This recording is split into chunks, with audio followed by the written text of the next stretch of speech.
Good morning, class 8th. Yesterday, I gave you this homework as a writing skill. Based on the given points and your own ideas, write an article for your school magazine expressing your views on the cruel ways in which animals are treated in a circus. So, here are some points.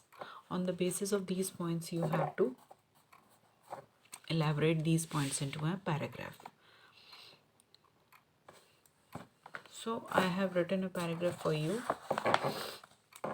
Virtually 96% of circus animals' life is spent in chains or cages.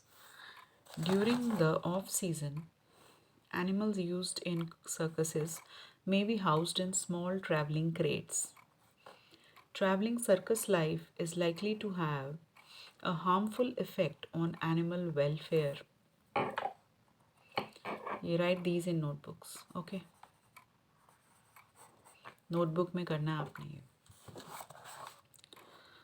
Traveling circus life is likely to have a harmful effect on animal welfare, as captive animals are unable to socialize, get enough exercise or exhibit national behaviors. Because they are kept captive means उनको बांध के रखा जाता है, छोटे छोटे sales में रखा जाता है, केजेस में, जहाँ वो ना तो ठीक से खड़े हो पाते हैं, neither they can take even a step, और ना ही अपना नेचुरल बिहेवियर दिखा पाते हैं. So many animals develop behavioral or health problems as a direct result of the captive life that they are forced to lead. Trainers use whips, tight collars, muzzles, electric prods, bull hooks, and other painful tools of trade to force animals to perform. So they just train their animals at any cost, and sometimes they are like, what should I say? They are just treated very badly. They are not even provided with the proper food, clean food, and space to live, and they are forced to perform under pressure. उनको बहुत ज़्यादा कई बार torture किया जाता है. 11 months a year they travel over long distances in boxcars with no climate control. ठीक है. Sleeping, eating, and defecating in the same cage. They are denied everything that gives their lives a meaning, such as the opportunity to run, play, or socialize. So, their life is very pathetic when they are bound in chains and cages. You just think of that somebody tied you and ties you in a chain or a cage, how would you feel? So just imagine how those animals feel, because they can't just even express themselves. वो तो बोल भी नहीं सकते कुछ भी. तो बहुत पेनफुल होता होगा उन एनिमल्स के लिए, कितने क्रूअल वेज में कई बार उनको ट्रीट किया जाता है. So write this paragraph in your notebooks, okay? Write this in your notebooks. It's a good topic, so I have written it for you. You can do it.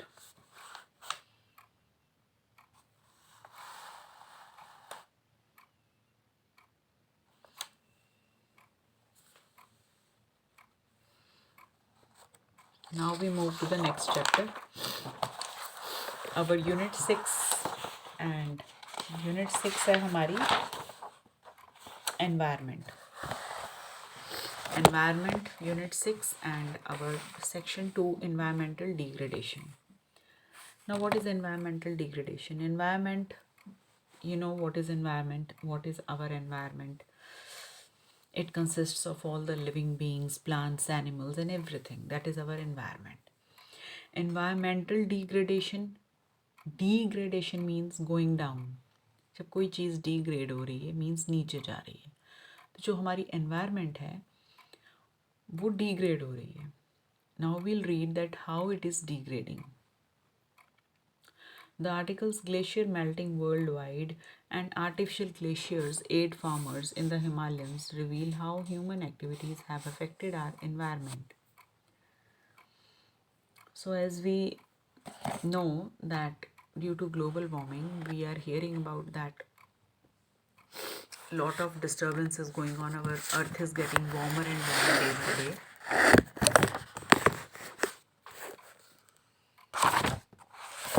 Sorry for the disturbance. So we very well know about all these things. So we know that lot of things are going on.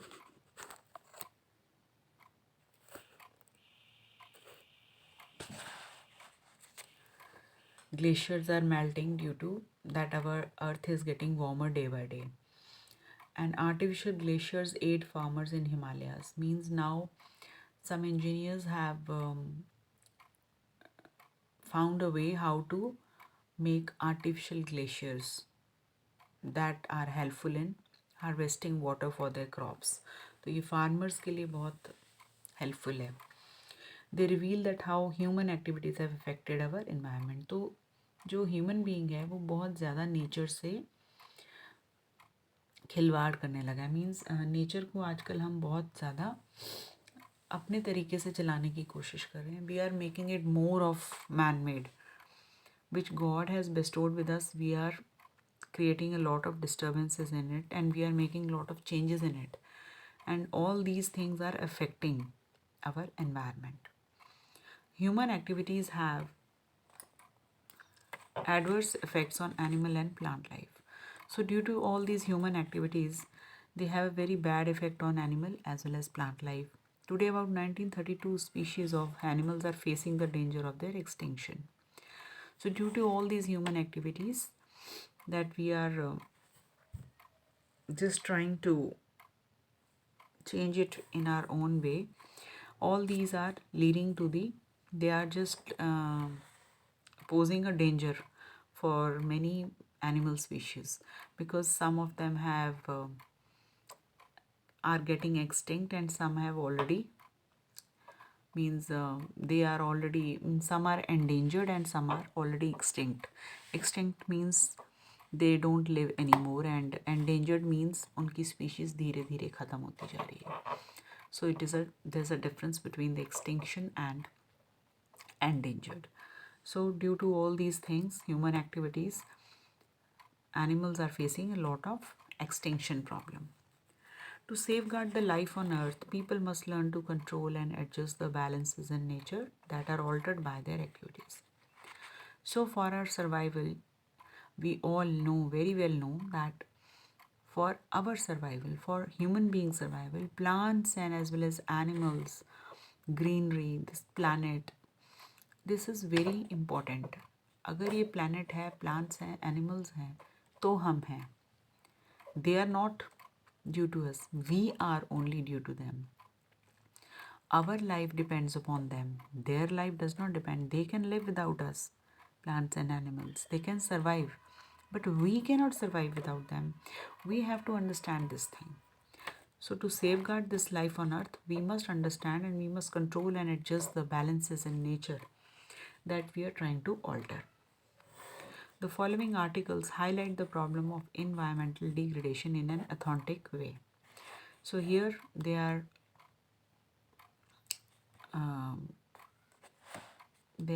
just giving you a glimpse of some articles which will tell you that how much authentic means how much real this degradation is going on, how much fast it is going on. So first article is glacier melting worldwide, this one, and the second one is artificial glaciers aid in artificial glaciers farmers in Himalayas, wo ye hai. So first we will read this one. New surveys from satellites and aircraft document an alarming acceleration in the melting of glaciers around the world. So these from new surveys and studies. So we get pictures from the satellites and aircraft document. So we through that pictures and surveys, we can see that there is an alarming acceleration, means alarming increase. Acceleration is to increase something. There is a accelerator in car, if anybody of you knows the driving. So if we press the accelerator of the car, the speed increases. So here acceleration means increase. So there is an alarming increase in the melting of glaciers around the world. तो ये हमारे glaciers जो है क्यों melt हो रहे हैं? This is a alarming problem. The swift retreat great ice streams is helping to raise ocean levels. The swift retreat great ice streams. So now what is ice streams? Ice streams होता है which is region of fast moving ice. एक reason होता है जिसमें जो ice है वो काफ़ी फास्ट मूव करती है with in an ice sheet. ठीक है. It's a type of glacier, a body of ice that moves under its own wait. एक ग्लेशियर सा बना होता है और वो बहुत तेज़ी से मूव कर रहा है और वो अपने ही वेट पे मूव करता है. The swift retreat great ice stream is helping to raise ocean levels. तो ये जो है ना, रिट्रीट मीन्स कमिंग बैक. तो ये सब मेल्ट हो रहा है, आइस जो स्ट्रीम्स हैं मेल्ट हो रही हैं. तो इससे क्या हो रहा है, जो ओशन के लेवल्स हैं दे आर रेजिंग, और बढ़ रहा है पानी ऊपर. And is threatening significant changes, और सिग्निफिकेंट चेंजेस भी आ रहे हैं. थ्रेटनिंग सिग्निफिकेंट चेंजेस आ रहे हैं means they are not good, scaring है. ठीक है ना. ऐसे कुछ चेंजेस हैं जो हमारी लाइफ के लिए, ह्यूमंस के लिए, एनिमल्स, प्लांट लाइफ, सब के लिए अच्छे नहीं हैं, मोस्टली बैड है. So like a canary in a coal mine, the dwindling of this glacier is visible. Like a canary in coal mine means it's like a बच्चे phrase, एक proverb होता है ये. कैनरी एक स्मॉल छोटी सी yellow bird होती है, उसको बोलते हैं. ये अक्सर एज अ पेट रखी जाती है और ये बहुत प्यारा गाना गाती है, तो कैनरी बोलते हैं. अब येलो कलर की बर्ड है कोल माइन में. कोल माइन में सारा चारों तरफ there is black, everything is black. And in that black atmosphere if something yellow is there, चाहे वो इतना ही छोटा सा हो, नज़र आता है ना, क्वाइट विजिबल होती है वो. मीन्स ब्लैक में अगर आप छोटा सा ब्लैक येलो आप स्पॉट लगा दें, कहने का मतलब है कि वो विजिबल है कैनरी कोल माइन में, क्योंकि चारों तरफ ब्लैक है. और वहाँ पे अगर कोई कैनरी आ जाती है तो आपको एकदम पता चल जाएगा ना, विजिबल हो जाएगी ना. So they mean to say that कि जो ग्लेशियर्स ड्विंडल कर रहे हैं ना बहुत जल्दी, इसका भी जो है ये विजिबल है, बहुत क्लियरली सबको नज़र आ रहा है that earth really is getting hotter. जैसे कि कोल माइन में कैनरी का पता चल जाता है एकदम से, ऐसे ही हमारी अर्थ इतनी वार्म हो रही है, इतनी हॉट हो रही है.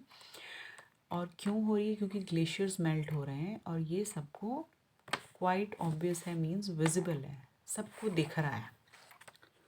Most of the Earth's 160,000 glaciers have been slowly shrinking and thinning for more than a century.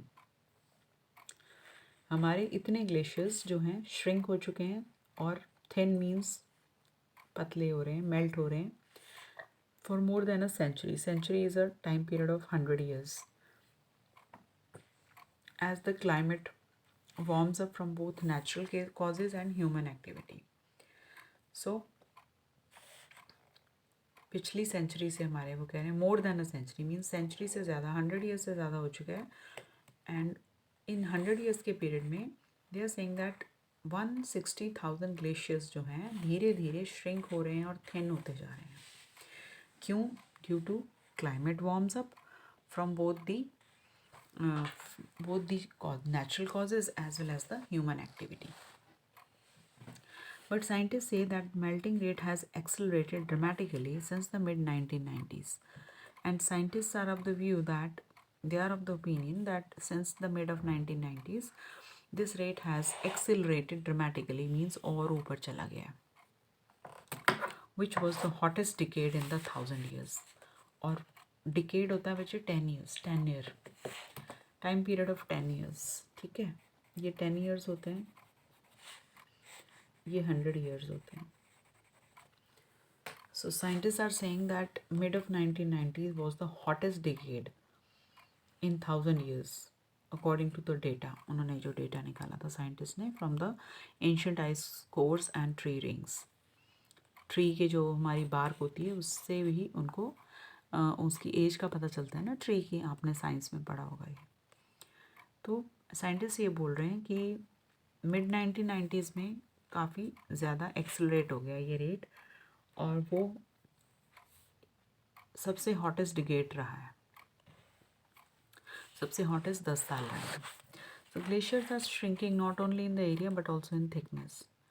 Glaciers जो हैं एरिया वाइज भी नहीं, थिकनेस वाइज दोनों तरफ से श्रिंक हो रहे हैं। एरिया वाइज तो कम हो रहे हैं, बट जो उनकी थिकनेस है वो भी धीरे धीरे कम होती जा रही है। In Alaska they are losing an average of 6 feet of thickness a year. और अलास्का में वो अराउंड 6 feet थिकनेस एक साल में, 6 feet की थिकनेस काफ़ी होती है बच्चे, 6 feet आप लगा लीजिए हाइट आपकी, जैसे यहाँ पे कितनी है, तो इतनी थिकनेस वो साल में ख़त्म कर रहा है, अपनी लूज़ कर रहा है। Anthony Arendט, a glaciologist at the University of Alaska Fairbanks, he has reported that last month in the journal Science, he has told us कि अलास्का में every year 6 feet thickness जो है ग्लेशियर्स की loose हो रही है। That's more than twice the annual rate observed from 1950 to mid 1990।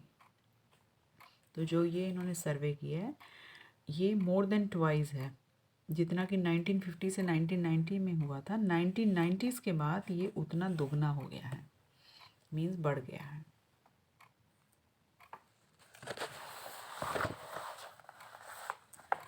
So according to the recent report, the middle of this century, the Rockies, the Cascades and the Glacier National Park will have lost almost all their lives. So scientists are always busy experimenting something new or with the surveys, so that they can just help out or find the solutions for all these environmental and all other related problems. So according to the recent report, जो middle of the century है वहाँ पे Rockies, कास्केड्स और national glacier national park जो है वहाँ पे they have almost loss all the ice. तो ये तीनों जगह पे जो आइस है ऑलमोस्ट ख़त्म हो चुकी है। Even the snows of Africa's Mount Kilimanjaro will be gone within a dozen years.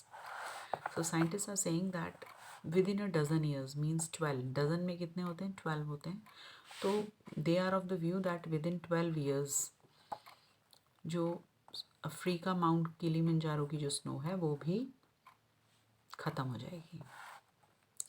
Who has told this? Thompson predicted after 1999 expedition to the top of Storage Mountain. So this scientist have predicted this thing.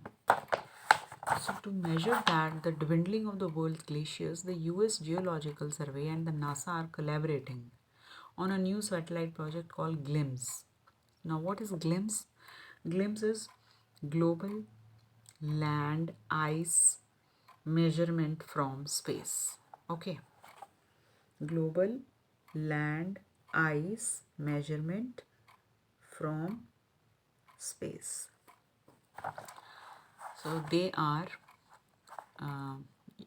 US Geological Survey and NASA. They are collaborating and making a new satellite project जिसका नाम है GLIMS for global land ice. GLIMS monitors the planet with a stereoscopic imaging system. तो GLIMS का क्या काम है? वो monitor means monitor होता है किसी पर नज़र रखना। सो दिस ग्लिम्स जो है ऑर्गेनाइजेशन ये मॉनिटर करती है प्लैनेट को with a stereoscopic imaging system. इन्होंने एक स्टीरियोस्कोपिक इमेजिंग सिस्टम बनाया है, उससे ये मॉनिटर करती है प्लैनेट को aboard the Terra spacecraft which was launched in December 1999 as a part of NASA's Earth Observing System. So they have collaborated a new satellite which is known as the GLIMS and it is monitoring the planet. वो अपने stereoscopic imaging system से पूरा monitor कर रही है। The satellite is supposed to take 3 to 5 images. तो ये जो सैटेलाइट है ये 3 to 5 images लेती है every year of all the permanent land ice. Permanent जो लैंड आइस है उसकी ये 3 to 5 images ले लेती है ईयर में, except for the interiors of Greenland and Antarctica. इन दोनों जगह को छोड़ के interiors of Greenland and Antarctica यहाँ पे सबसे ज़्यादा स्नो होती है कहते हैं। तो इनके इंटीरियर्स को छोड़ के बाकी जगह से वो 3 to 5 इमेजेस एवरी ईयर लेती है जहाँ पे परमानेंट लैंड आइस है। तो data from the images are collected in computer. तो यहाँ से इमेजेस से डेटा कलेक्ट करके कंप्यूटर में डाला जाता है, revealing any changes that have occurred. फिर ये कंप्यूटर में डाल के नोटिस करते हैं, देखते हैं, ऑब्जर्व करते हैं कि कितनी चेंजेस अभी तक आई हैं या आ रही हैं। So counting losses in both area and thickness, experts have estimated that glaciers around the world are losing 22 cubic miles of ice every year. So with this help, they have counted the losses in both area and thickness. So on the basis of these images, they have concluded that area wise or thickness wise जो है glaciers 22 cubic miles means 92 cubic kilometers of ice per year lose करते जा रहे हैं, and that is as much water as America homes farms factories use every 4 months. और वो इतना पानी हो जाता है जितना वो लूज़ कर रहे हैं ना ग्लेशियर्स, 22 क्यूबिक माइल्स इतना वो लूज़ कर रहे हैं एवरी ईयर। कितना होता है वो पानी? जितना कि अमेरिका के घर, फार्म्स, फैक्ट्रीज़ में एवरी 4 मंथ्स, हर 4 महीने बाद उतना पानी यूज़ होता है जितना ये ग्लेशियर्स मेल्ट हो रहे हैं। So the US environmental protection agency जो है, ये एजेंसी है, estimates that the global sea level rose to 6 to 12 inches. तो इन्होंने ये एस्टिमेट लगाया है कि इसकी वजह से जो सी लेवल है वो भी 6 to 12 इंचेस क्या है, ऊपर आ गया। रोज मीन्स ऊपर चढ़ गया और भी, for over the last 100 years। 1 or 2 inches of that rise is blamed on glacier melting। तो उसमें से 6 to 12 में से वो कह रहे हैं कि 2 to 3 इंचेस जो होता है, 1 to 2 इंच, वो तो हम ग्लेशियर मेल्टिंग की वजह से कह सकते हैं कि ऊपर आ रहा है पानी। बाकी the rest is due to the fact that sea water expands as it gets warmer. Now the next fact is that अब जो हर साल वो कह रहे हैं कि ओवर द लास्ट 100 years जो है हमारा जो सी लेवल है वो 6 to 12 इंचेस ऊपर चढ़ गया है, 6 से 12 इंच तक ऊपर राइज हो गया। अब इसमें से वो कह रहे हैं 1 to 2 इंच तो होता है ग्लेशियर की मेल्टिंग की वजह से, और जो rest of the part is they say that the sea water वो एक्सपैंड हो जाता है जब वो वार्म होता है। मीन्स जब पानी गर्म होगा तो वो एक्सपैंड हो जाता है, तो वो और एक्सपैंड हो जाता है। So in the coming century means in the coming 100 years sea levels are expected to rise another 12 to 24 inches। and अगर ऐसा ही चलता रहा तो you can just imagine that what is going to happen in the next 10 to 12 years। coming century means in the coming 100 years क्या होने वाला है, sea level जो है और भी राइज हो जाएंगे 12 to 24 इंचेस तक।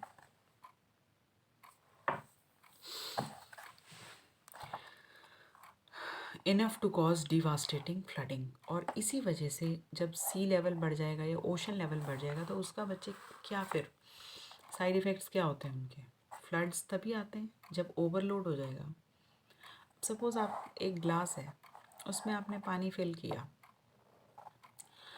एंड जितनी उसकी कैपेसिटी है, and if you again you are putting water and adding water to that glass, so definitely it will overflow after its capacity.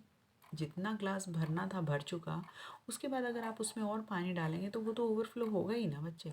सो इसी तरह से अगर सी में ऐसे सी और ओशन लेवल्स जो हमारे ऐसे ही राइज़ होते रहेंगे, उनका लेवल जो ऐसे ही राइज़ होता रहेगा, तो फिर उसका सर्कमस्टांस, उनके आउटकम्स क्या होते हैं?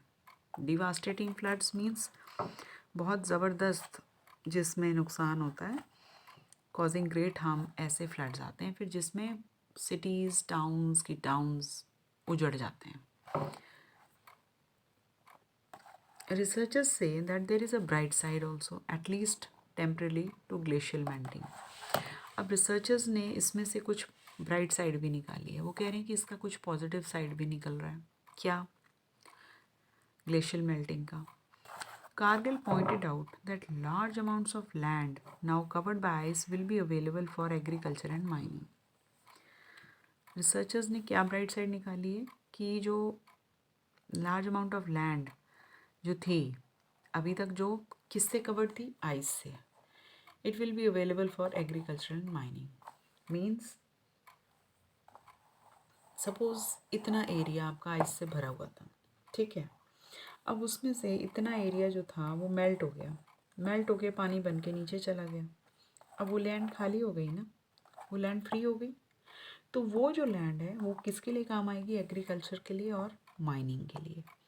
तो रिसर्चर्स ने ये प्लस पॉइंट निकाला है कि जो आइस से कवर्ड थी अब वो आइस मेल्ट होके नीचे चलेगी, तो वो जो लैंड है वो हमारी एग्रीकल्चर और माइनिंग में काम आएगी।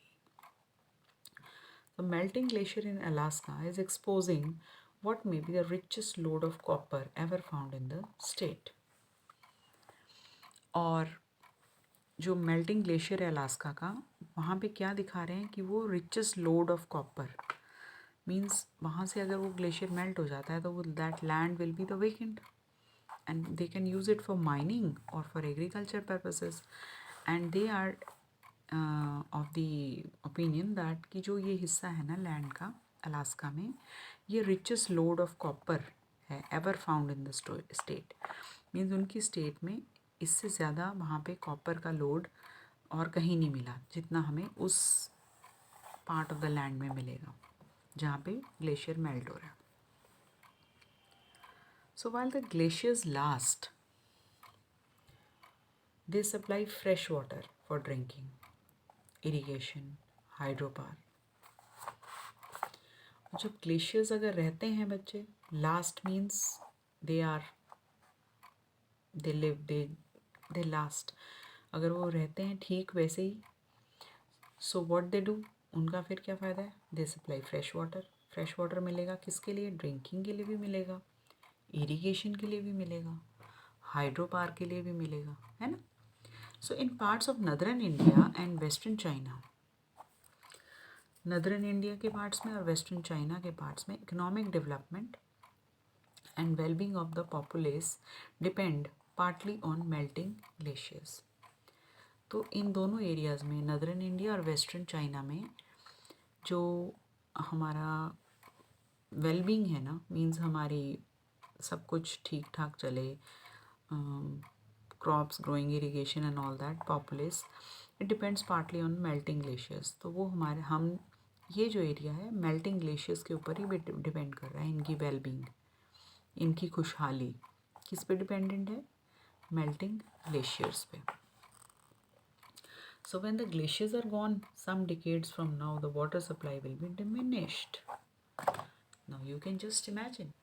तभी हम लोग बोल रहे हैं, रिसर्चर्स बोल रहे हैं, साइंटिस्ट बोल रहे हैं कि अभी इन नेचुरल रिसोर्सेज को सेव कर लो, क्योंकि कुछ सालों बाद ये बिल्कुल ख़त्म हो जाएंगे।